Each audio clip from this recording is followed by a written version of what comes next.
And welcome to In Love. My name is Natalie Garnica, and I want to welcome the beautiful Tamara Laporte. Hello. Hello, everyone. So today I am very just juiced up for this interview because Tamara Laporte is a mixed media artist and teacher and has been running her own art business for over 10 years. Some people may describe her unique whimsical style as magical realism, which inspires thousands worldwide to tap into their creativity, self-connection, and authentic self. She believes that the act of creating art can be a gateway into healing and personal growth, and often her art classes contain an element of self-development as well as learning art techniques. So that is really what I love about Tamara Laporte, where it's like she focuses on art and drawing, which I love. You know, I did like graffiti art personally in my life, but the strength comes within adding that element of self-development and self-care. So again, Tamara, thank you for joining us today. I'm excited to be here. Yeah, and so, you know, you and I were recently talking about like some of those things that in our personal life kind of stop us from like holding these self-care habits, or that we are personally trying to work towards in order to build better self-care habits or self-love. And one of them that I struggle with is planning, right? Like I'm a very big workaholic. I always focus on like doing. And at the same time, knowing that when I do a lot, I end up feeling burnt out, right? So, so you know, and I don't know, like how you experience this in your life and kind of like, how do you try and work around this personal, I don't want to call it an issue because it's a part of life, right? It's a part of life, indeed.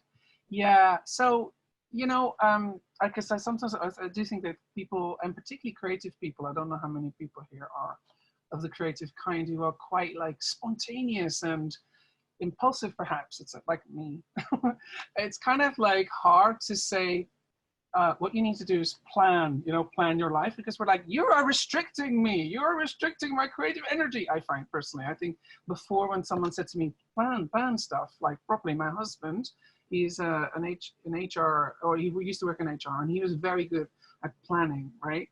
And every time he would see me have a breakdown over, oh my God, I can't cope with my workload, he'd go, let me help you plan. And initially I was very resistant towards this. It's like, planning is not going to help. I just need to be able to be myself. I don't know. And finally I gave in. And then when it felt like such a relief when he started to like show the method of what he was doing, you know, what he would do is he gave me a big, not a spreadsheet, but a flip chart. And he would write down, tell me everything you need to do in the next, let's say, month. And I'd be like lying on the couch, like sweating, and, you know, as if psychologically, like a psychological session.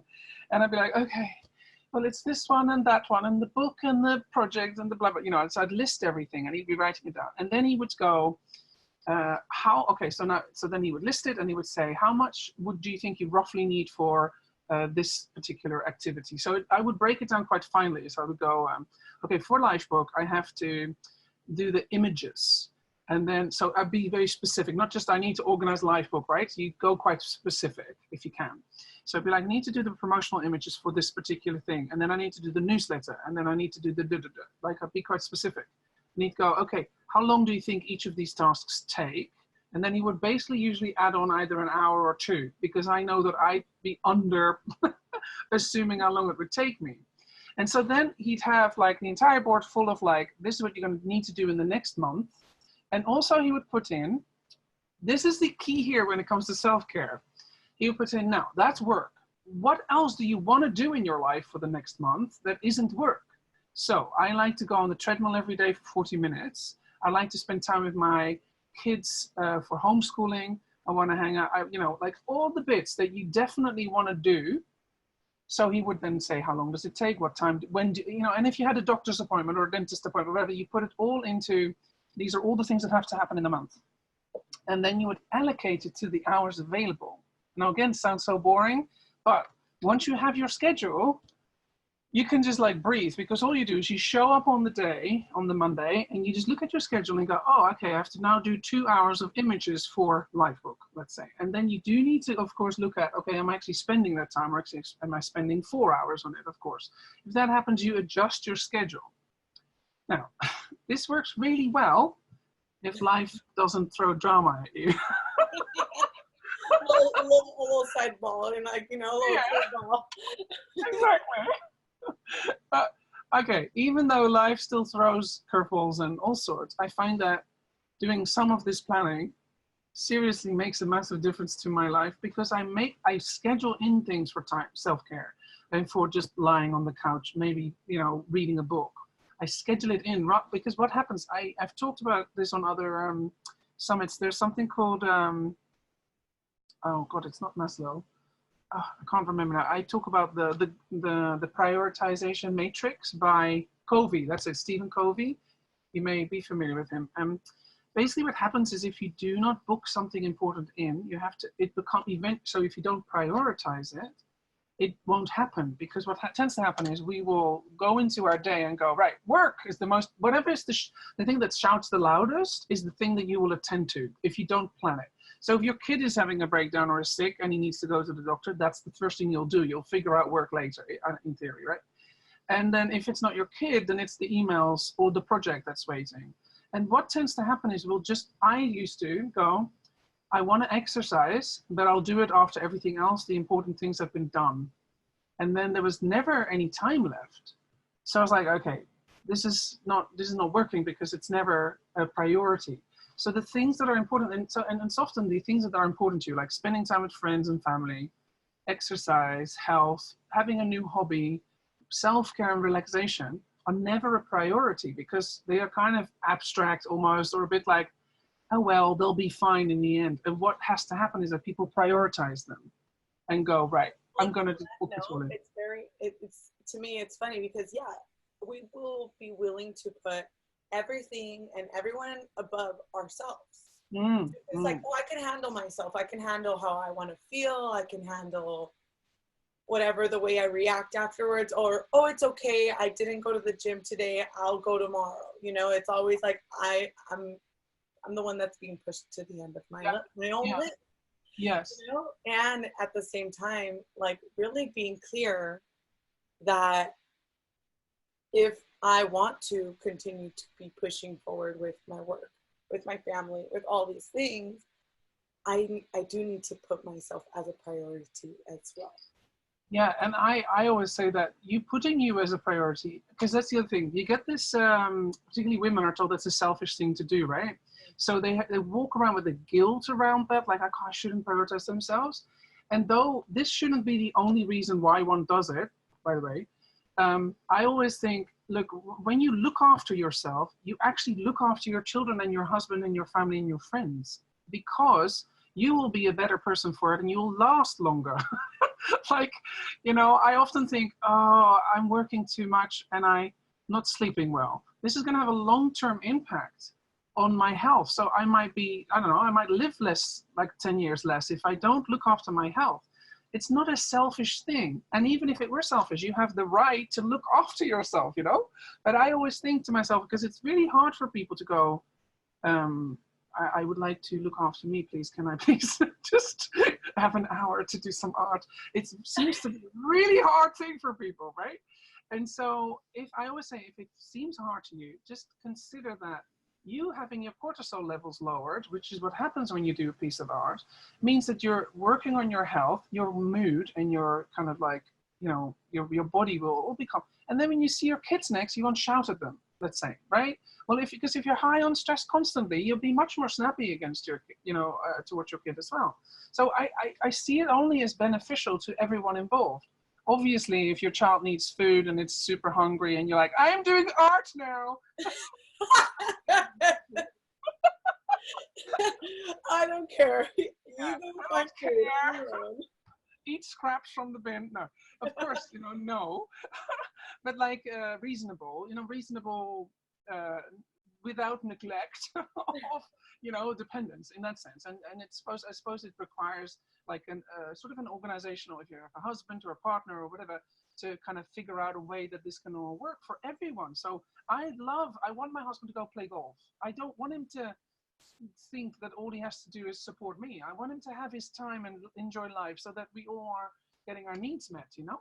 Yeah, no, and I think it comes along with a lot of like just boundaries, you know, like knowing when to put those boundaries up, because yeah, you can make your schedule all you want, but if you don't keep those boundaries for yourself, knowing like it's okay to say no right now.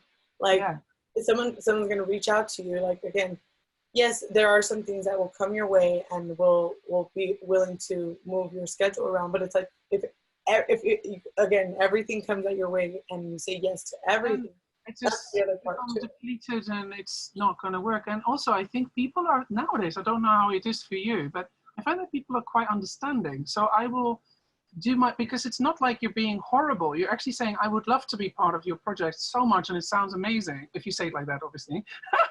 And I currently am so overwhelmed with this and this and this and this, and if I do that, I worry about my health. Most people are like, you know, I'm sad that you won't be part of it, but I totally understand, and I want you to prioritize your health. That's my response, because I invite a lot of people to come teach on my courses, and I, you know, my heart goes out to people. I'm like, yeah, I'm sad, and oh, that's a shame, but please, you know, your health and your well-being are priority here. I agree with that, you know? So I wouldn't be like absolutely bitter, or like thinking to myself, what a selfish person, she's not part of my, you know, project. I'm like, that's awesome, do that, that's good. Because also that's what I teach anyway.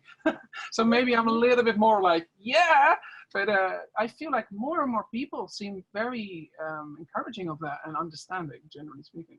Yeah, and you know, and again, I think going back to like the other topic that you and I were talking about that like inner critic, that you know, it's like, oh, if I say no, then they're going to think of me in this way, or I'm a bad person, or like whatever, or like the other part, if we don't stick to our schedule, then you know, we just failed at another thing. You know, like what's the point of even scheduling and making a plan if it's not even going to stay, like if I'm not even going to stick to it, right? Like that's, I feel like another excuse to just not even plan. I see. And the inner critic, the inner critic is an interesting character, if you will, because what I kind of like or have come to understand about the inner critic is that it's usually what you would need to see that person as is the stern librarian that wants to protect you, even though it doesn't. She does it in a really horrible kind of way. In my book and in my courses, I have actually drawn this like hideous fairy-looking thing that is my inner critic.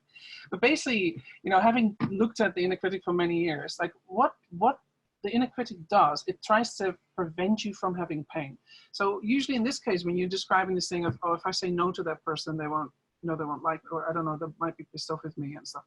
Underneath these thoughts are usually is like some kind of need of wanting to be accepted, wanting to be connected to your network or whoever you're working with.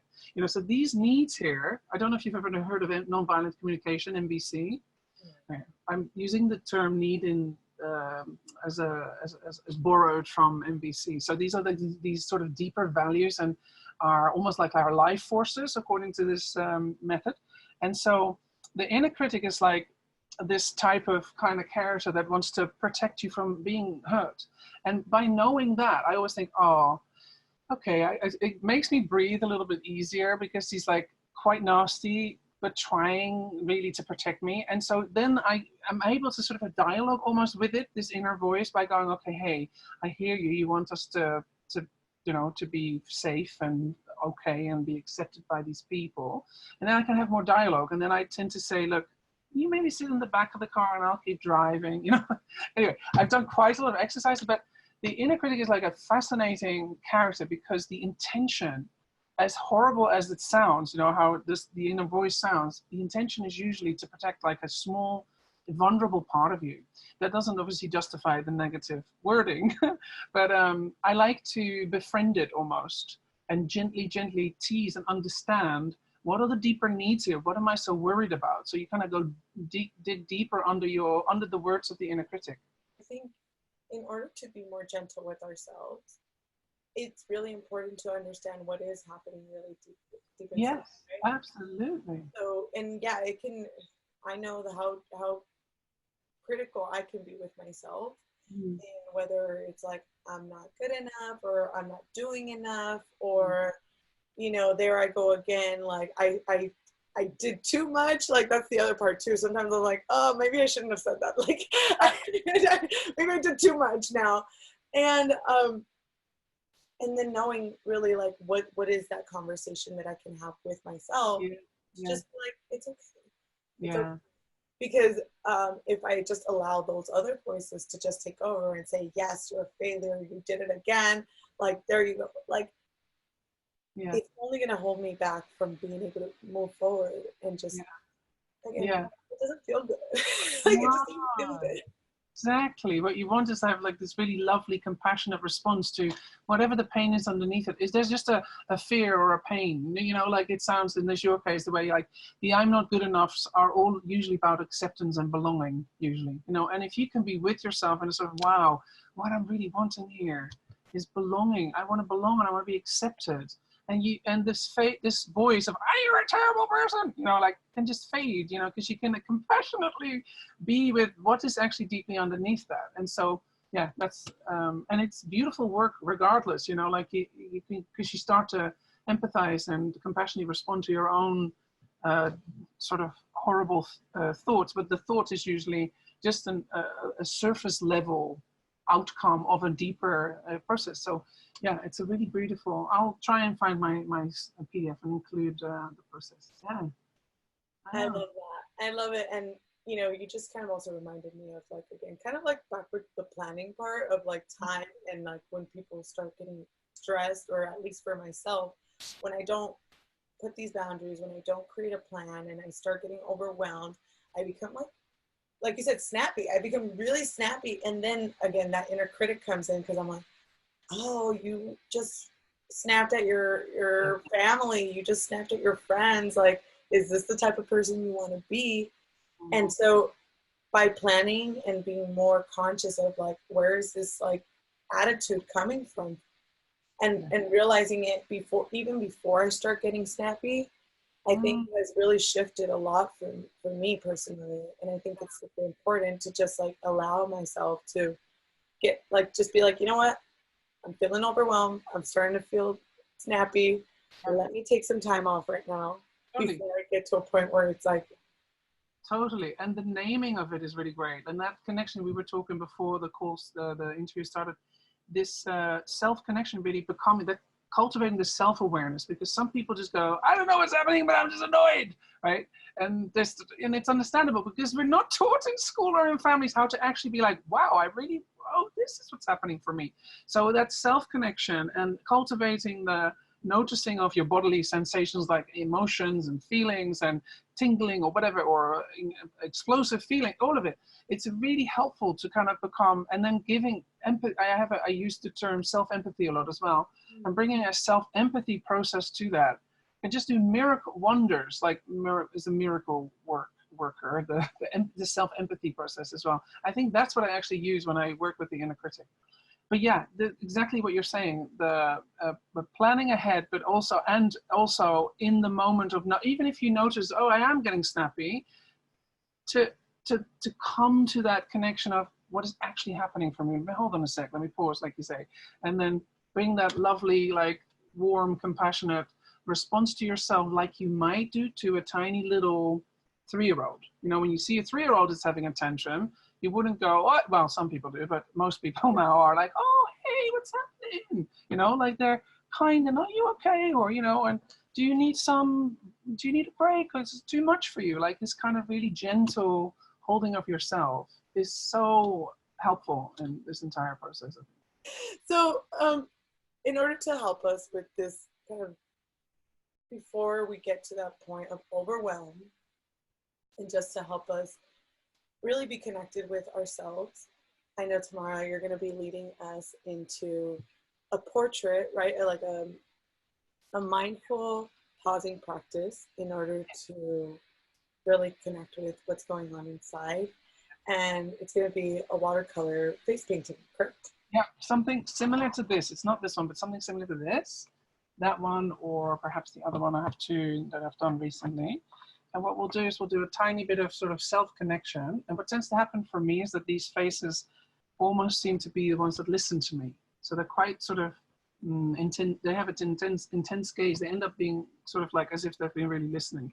And so they have an empathic ear, if you will. And then what we might include a bit of collage as well. I was thinking of bringing perhaps a couple of pieces of collage in, and we'll do some writing exercise as well. So do you want to know what sort of supplies you need for this? Yes. So okay, yeah. Anyone who hasn't gotten your supplies yet, go on, pause it right now and go get these supplies. Right? What would we need? Yeah, so it's probably, you don't have to have this exactly, and probably there's also I can include a PDF for this as well. But basically, I'll be mostly working with watercolor paints. And if you have like, you could use maybe like Tombow markers if you have those. Some people that do a bit more art have kind of markers and stuff like that. But if you have watercolor paint and maybe, and let's see, a Posca pen. So these are acrylic markers, or something like a black pen and a white pen, and maybe a couple of color pencils in purples and blue. That probably is enough. Yeah, and maybe a couple of collage pieces like book pages or music scores, old ones. I like okay. So all right. So we are going to be going into Tamara's studio in order to do this painting. And once you have all your materials, go on in. All right. So now I'll see you in a bit. So hi everyone, and welcome to my session for the In Love Summit. So as I briefly discussed with Natalie previously, what I'd like to lead you through is a little self-care or self-connection exercise that I enjoy doing in my art journals. And I find it that if you are able to make time for spaces and times like this, that it can really help you, help your both your self-care practice, but also your self-connection practice. Self-connection and I like to use the term self-empathy quite a bit, and self-empathy, and simply sort of being aware of what actually is going on within your heart, soul, body, and mind. So it can be a very healing and supportive process. And I specifically find that I can do this well when I art journal, because these spaces require me, I think, to engage another part of my brain. So I'm fairly left-brained due to, I suppose, a traumatic childhood, actually. And I find that when I go into my art journal and access the creative and symbolic, I would say symbolic part of my brain. So I like to, the art I create isn't sort of very realistic necessarily, as you can sort of, I've got some laid out here. So it's not sort of, I don't just do, let's draw a painting of an apple. And it's less for me about technical accuracy and more for me about playing and experimenting and exploring, which then activates and being creative, and it activates that right part of the brain, which also is the relational part of the brain, which I've, by the way, learned from an amazing lady called Sarah Payton. If you're ever, I love her work so much, I recommend her wherever I can. It's empathybrain.com. Anyway, so that's the relational part of the brain and gives me access to my own, my inner world more easily than the right brain can. So that's why I recommend doing it.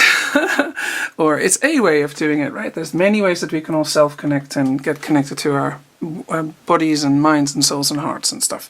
So, but this is one very effective way for me, and I wanted to share it with you. So I've laid out just two of my journals at the moment. Just I'd like to I can flick through a little bit and show you a couple of my artworks that I've done. And I wanted to point out to you that you can see that it's often faces are part of my journal entries. That is because for me, faces are, I project onto faces a lot. So I find that they either listen to me or it's me. It might be a version of me. So sometimes I do sort of magical self-portraits as well. But some people claim that every portrait is actually a self-portrait, hey, even if they don't look like you. But to me, these are like the face is a very important way for me to access emotion and get connection, I suppose, in the world. So that's why I think I like faces. Anyway, so there's usually a face for me there, but there's also writing and sort of symbols. I like doodling and symbolism a lot in my pages. And I also really enjoy creating scenes that make no sense, such as butterfly wings on an arm or a boat that sits on hair that's turned into an ocean. So it's kind of like I started calling it magical realism, but I don't think that's the correct term. That's used in a form of literature that I don't think I'm quite touching. Anyway, same here. I like to add all kinds of symbolic doodles or shapes or words. I don't shy away from drawing onto faces with, extra symbols and elements like that, like flowers on the eyebrow, non-realistic doodly on the eyebrow, or words on the face, or and these doodles and words and expressive additional elements usually come about when I'm connecting with whatever I'm experiencing in the body, and I might be noticing like a sadness, and then perhaps I want that sadness to be seen. So I might write down, do you see, So these are sort of where the words come from. So the words often for me come from responding to what I notice when I sit down and breathe into my body and go, oh, wow, there's a sadness, or there's a shame, or there's a worry, or there's an anxiety. And then I may also be listening to music, or quotes or poetry play a big part in my work as well. So now just a quick word about so that's what we'll do. So a quick word about the type of materials we'll use. So I actually laid these two out because this is actually a mix of everything. I'm a mixed media artist, so I will bring in anything that feels good and right for me. But sometimes I have a tendency to focus more on water-soluble mediums, and at other times I focus more, and that's particularly lately, I like doing more acrylics work. I particularly like it because acrylics has been a real challenge for me over the years. So I've become more and more, I'm befriending acrylics more and more. So I've been and challenging myself to do more work in acrylics only. Anyway, so I've laid this out as well, as an example of this being mostly acrylics and this being mostly water-soluble paints, although there's also a little bit of acrylics in here, I think, and gesso. Now today, what I wanted to do with you, I already held up in the previous bit before. I wanted to, I will work on a bigger journal than in this, but lately I've been doing, this is my little journal, and I do little, this is like my travel journal type thing when I go away. So here I like to do exactly what I just described to you, and where I will sit with myself, notice the sensations, thoughts, feelings, anything that I'm noticing, particularly in my body, because I'm also someone who needs to really make an effort to connect with my body. I've been quite disembodied in my life, again related to trauma. So sitting down and doing this in this journal, I tend to have a face of some sort, and then you can maybe notice here that there's lots of writing here in the background, which actually is lyrics from a Billie Eilish song. I'm currently a bit obsessed with her. I love her music, and I liked her song, which was "You Should See Me in a Crown," and it was quite it's sort of a defiant song. I love about her that she has a sort of a self-confidence that I didn't have when I was her age, and it really somehow speaks to me at the moment. So when I feel low or something, I like to listen to music that is uplifting or somehow empowering. And so currently the theme, for instance, I also really love the song "This Is Me" from The Greatest Showman by Kiala. She performs with Kiala Settle. So music can really help support me in processing or supporting me with whatever I'm going through. And then either the lyrics of the music I'm listening to might bring it in. So today, we can either do a little face similar to this, or similar to this. This is quite, I did this one recently and I felt like it's quite a lot of layering with darker colors. This one is lighter, as you can see, but it felt a very powerful page because it felt like she was listening to me with a strength. You can see in her face she's resolute, and I didn't deliberately draw it that way. It just came out that way because, of course, I had something going on in me that meant that this face had to be there for me. And that one isn't finished. I had another one that was more watercolor here. So this is, someone called this a rainbow face, and I thought that was quite nice. And we could maybe try and do something like this. I have lots and lots of, here this is something else that we won't do, but an elephant. I have all kinds of styles, little styles, but I thought today we will focus on mostly working with water-soluble materials. And then, let's see if there's anything else. This is acrylics, but also good. So these are all my supporting characters. These are all my people that listen to me when I have hard stuff going on. Isn't that so lovely that all these people are there for me?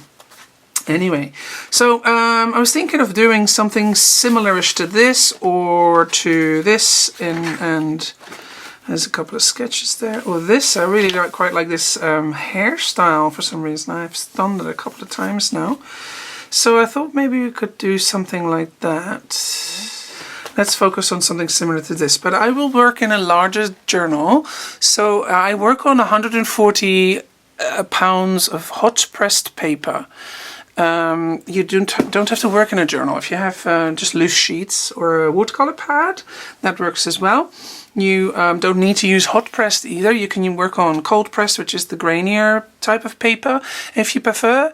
But try as much as you can not to buy super cheap watercolor paper, because that will pill more easily, because we do quite a bit of wet work. So you need sort of sturdy, strong watercolor paper. But you also don't need to buy like the most higher costly type of paper either. Just get a sort of a good brand, like maybe De La Rowney or Canson, and a hot pressed version of it, if you don't have anything lying around. Okay, and oh yeah, and then the types of supplies I'll use will be, well, these are the Jane Davenport watercolor set. However, you can use any kind of watercolor that you like. You have I have Arteza nowadays. They like to send me stuff to try out. I will also maybe use a couple of water-soluble crayons that you can lift paint off of, you know.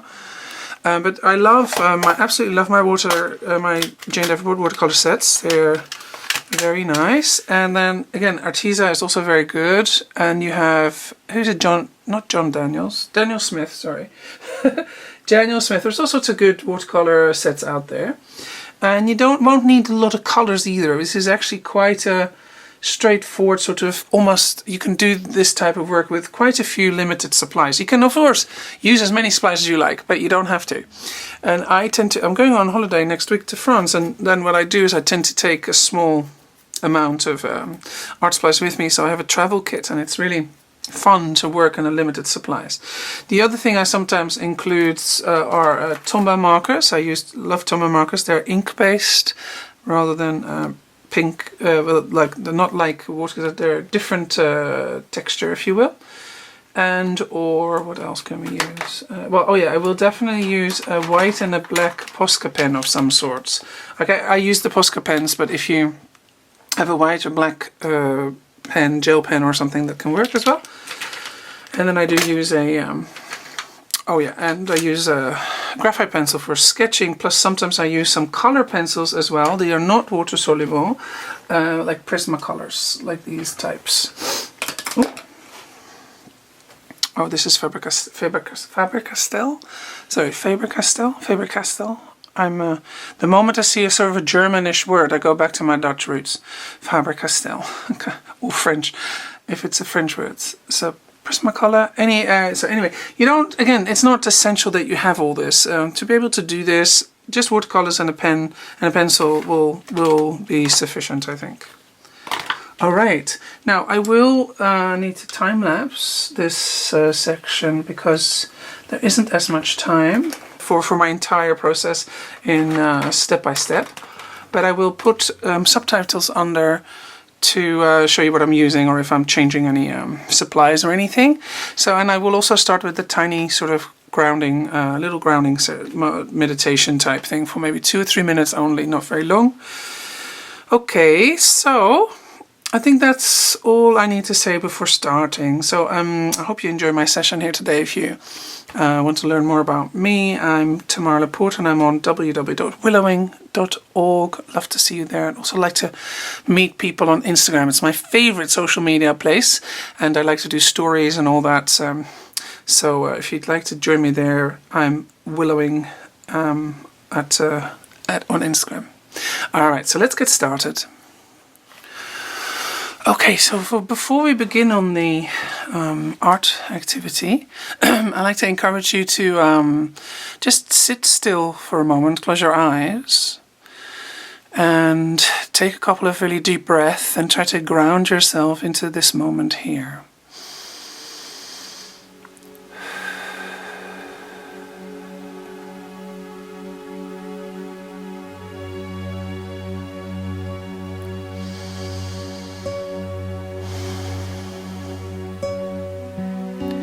And some of you may notice that you have a lot of chatter going on in your mind or distractions. There might be sounds outside. And just let it be. And gently, as you're noticing that you've become quieter, just start to focus your attention on your body. And notice if anything is calling your attention.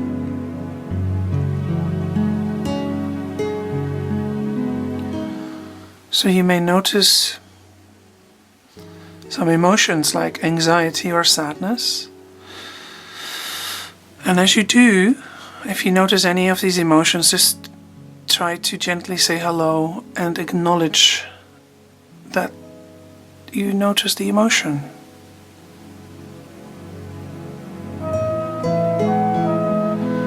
You don't have to fix the emotion. You don't have to judge the emotion. And you don't have to dismiss the emotion.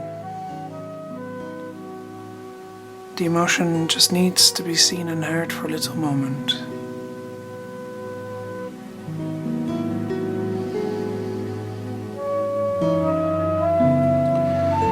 Continue to breathe deeply. And you may notice some symbolism or reactions to your experiences. Make a little mental note, because these are always nice. For instance, if you notice a sadness and perhaps a little bird, a sad bird in a cage or something, pops up in your head, this is potentially a symbolic representation of your emotion. Just notice, or I sometimes, when I feel sadness, I think of a heavy stone in my stomach. Any imagery that you notice, just make a mental note of it. Of course, it could also be that you're simply noticing relaxation and joy. And just keep breathing into that if that's the case and savor it. Maybe express some gratitude. Or you may notice some pain, physical pain. Perhaps you can send some love to the physical pain and some understanding of how hard it is to experience that.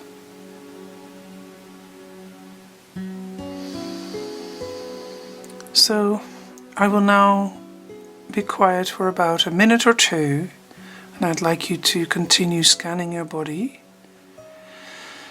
and touching in with any emotions, sensations that ask your attention, and simply acknowledging whatever you are experiencing. No need for fixing, judging, or dismissing. And I'll be back in about 2 minutes or so.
Okay, everyone. So slowly just come back to your art desk or your couch or wherever you are. And taking up another couple of deep breaths. And take with you this presence while you create your artwork.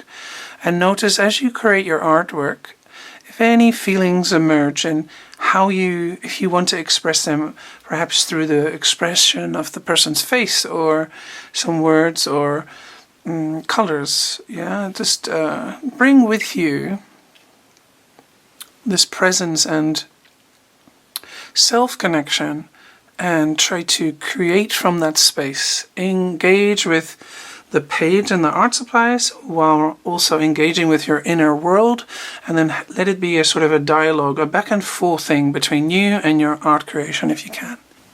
Okay, so let's get started.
everyone.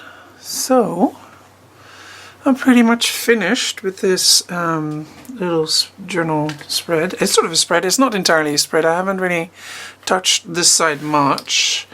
I didn't really talk about working on 2 pages or single pages, but really it doesn't matter. I mean, I like working in journals, and then if I had worked in my little one, that would have been just a single page, really. But I decided to work in a larger one, and it became a double spread. Or somewhat touching. It's lovely to work with double spread because you have this side as well to write and play with color and express yourself while connecting with what you're experiencing in this moment. But I mostly focused on the face and all her surrounding areas. The hair is great. If you have lots of hair, you can do all kinds of cool things in it. You can add, again, doodles. You can write into the hair. I didn't add collage this time. I did consider it, but I felt like I wanted to stick to what I was doing. But that's another possibility for if you wanted to bring in collage and express yourself in different ways. Again, these are all really great ways of getting self-connected. So while I was doing this spread, I was listening to a spiritual guy who I like called Matt Kahn. And he was talking about choosing to be here, surrendering and anchoring the light. And it really spoke to me on many, many levels. And so a lot of my words and my expression was about that.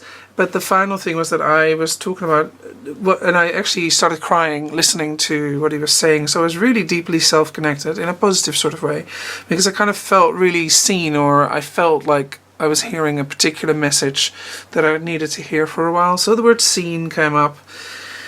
And I think the purple color scheme connected to the blue is always a very soothing color scheme for me. So I'm sort of in a soothing kind of space. Compassion also is always a very big theme in my life. So that word came to the forefront this time.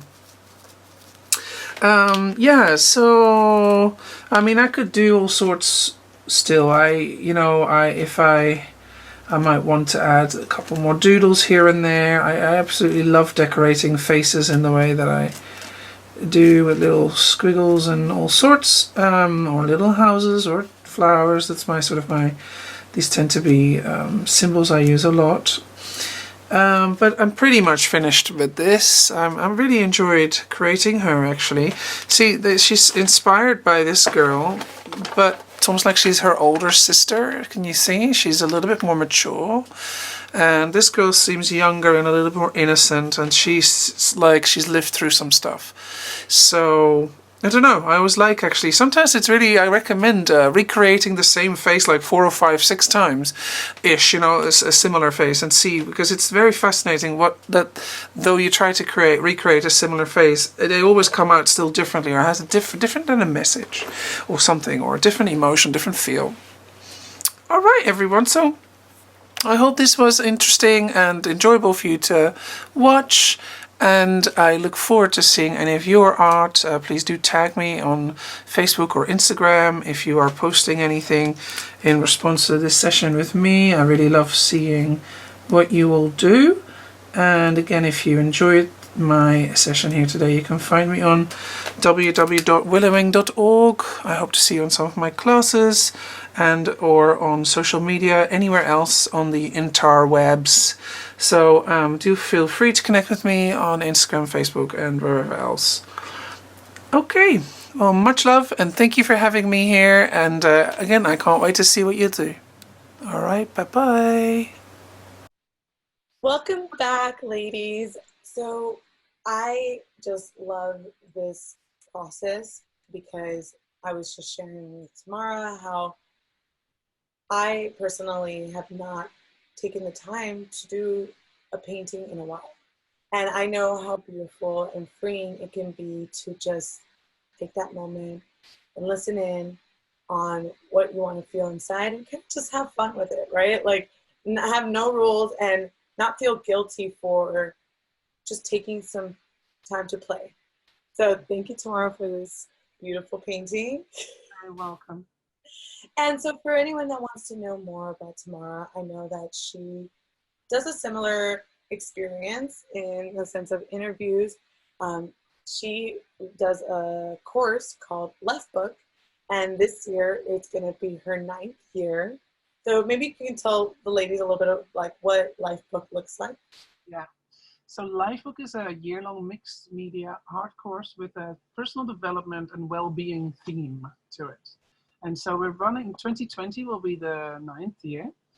And before the course actually starts or goes on sale, I actually run something similar to this, but it's not quite this. It's a summit. But what we do is, or what I do is I interview all the teachers that will be teaching on the course. So you get an intro to them and you get a little bit of a taster of what they do, because we also include little like art activities and well-being activities as well. So I'm currently basically prepping this, and it's still a while when it goes live, but I do like to talk about it already. So yeah. So that goes live in October, and let's see, and that's all I'm kind of doing at the moment. So yeah. If you want to stay connected with Tamara, I highly suggest that you also join her free gift, because she is going to be sharing a juicy free gift called Tending to Your Dreams. And it's kind of like a similar experience we just had, correct? On the although it's much more in depth. So it's a free lesson from Lifebook 2018. So the first lesson of the year is always kind of full on with a kind of a deep exercise where we start a new year and beginning a journey. And you'll be making a face. It's a face, but it's not a watercolor face. It's a different one. And you plant seeds for your dreams to grow in the year. So this is available for people if they're interested. You do need to use the code Dreams 2019, I think, if you want it to be free. So yeah. Awesome. Yeah, and we're gonna have all that information below. So go on and click the free gift so that you can, again, if you really enjoyed this painting process. And I know that Tamara's style is very unique, and so that's something that I'm really intrigued about when it comes to Tamara. I love your mixed media art. But again, about that self-care, that intention behind while we're painting is really what I get the most joy out of. And knowing that there's going to be more coming up as well for her. Like that this is only the beginning if you really enjoyed this process, and that the Lifebook 2020 will be coming up as well, which will be filled with so much more juiciness of art and self-care. Yeah. All right, so thank you again, Tamara. If you have anything else to share? No, just I encourage everyone to just be really self-compassionate. That's what my message is all about.